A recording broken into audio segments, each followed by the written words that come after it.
Hello friends, मी आहे कोमल आणि या चॅनलमध्ये तुमचं सगळ्यांचं स्वागत आहे.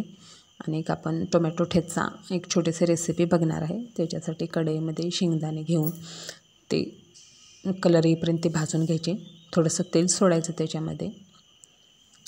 शेंगदाण्याला कलर येईपर्यंत थोडंसं भाजून घ्यायचं. ते म्हणजे 8-10 मिरच्या त्या थोड्याशा कापून घेतलेल्या आहेत. त्याही कलर येईपर्यंत छान असं भाजून घ्यायच्या. त्याला डाग पडू देत. डाग पडल्यामुळे त्याची टेस्ट वेगळी लागते. 8-10 लसणाच्या पाकळ्याही भाजून घ्यायच्या. हे मिश्रण छान असं भाजून घ्यायचं. त्याच्यामध्ये एक टोमॅटो चिरून धुवून तोही भाजून घ्या. टोमॅटोलाही थोडेसे डाग पडू देत.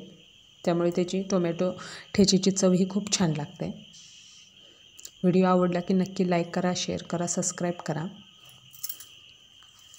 हे आपले मिश्रण भाजून झालेलं आहे. थोडीशी कोथिंबीर आणि ते खलबत्त्यामध्ये छान असं बारीक करून घ्यायचं. मिक्सरला बारीक करण्याऐवजी आपण जर खलबत्त्यामध्ये बारीक केलं तर त्याची टेस्ट वेगळी लागते. तुम्ही नक्की ट्राय करून बघा आणि कमेंट बॉक्समध्ये नक्की सांगा तुम्हाला ही रेसिपी कशी वाटली. एकदम पूर्णपणे बारीक करायचं नाही, थोडंसं जाडसर ठेवायचं हे मिश्रण. टोमॅटो ठेचा आवडला की प्लीज नक्की लाईक करा, शेअर करा, सबस्क्राईब करा. थोडंसं मीठ टाका आणि थोडंसं असं जाडसर चेचून घेतलेलं आहे हे. व्हिडिओ आवडला की लाईक करा, शेअर करा, सबस्क्राईब करा. थँक्यू.